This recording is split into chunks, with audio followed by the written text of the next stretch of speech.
10:30 at night. Seoul First National Middle School, South Korea. Student Study Room Number 7. Jin Tangan, you are innocently late for class today, and you are punished to write the text 50 times. When will you finish writing and when will you leave the classroom? Did you hear that? After that, the head teacher carried her bag and strode away with the crisp bell ringing. Only a thin and weak boy was left. The boy watched his classmates packing their bags and leaving in groups of 3 or 5.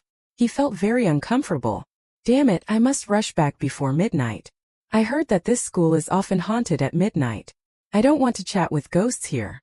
Forget it, hurry up and write, the boy said to himself. 11:45 at night. I finally finished writing. Oh, it's almost 12 o'clock. God, hurry up. The boy quickly packed up his things and hurriedly left the classroom. At this time the lights around him flickered. It really scared the boy. The boy was determined to run out of the teaching building before 12 o'clock. In a flash, the boy rushed down the stairs in 3 or 2 steps. He ran to the hall of the teaching building and saw the empty door. Luckily, the door was not closed. The young man wiped the sweat from his forehead and was about to go out. He heard a pop, and the school security guard locked the door tightly. The young man took a few steps to the door and knocked on the door. The security guard slowly raised his head and said to the young man behind the door, "The game starts." The young man looked at the strange words the security guard said. Just as he was about to ask, he heard the sound of tap, tap, coming down the stairs behind him. The young man looked back and there was nothing behind him. He looked at the door again and there was no security guard. There was only a lonely big lock locking the door tightly. The young man secretly said that it was not good and rushed to the classroom again. He heard the tap sound behind him becoming more and more urgent. The young man slammed the door of the classroom and the strange sound disappeared. The young man looked at the empty classroom with rapid breathing. Everything was safe and sound. There was just one more person. The person lowered his head and looked down at the table under the dim light. The boy shouted at the person in front of the classroom door. The person's indifferent look made the boy very depressed. The boy was about to go over and ask clearly.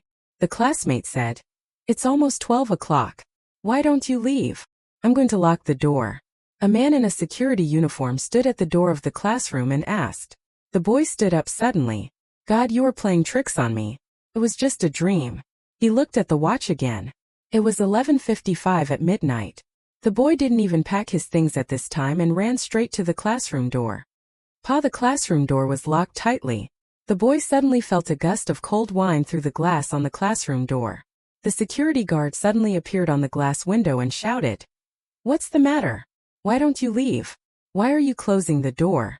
By the way, remember to turn off the lights when you leave. And remember to call the classmate behind you." Classmate? The boy looked back stupidly. Isn't this the person in the dream just now?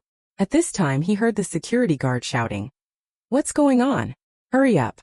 I'm in a hurry to get off work. Hurry up and call the 2 classmates behind you to go together." 2. The boy was terrified for a moment. Looking at the 2 classmates behind him, he was so excited that he couldn't say a word.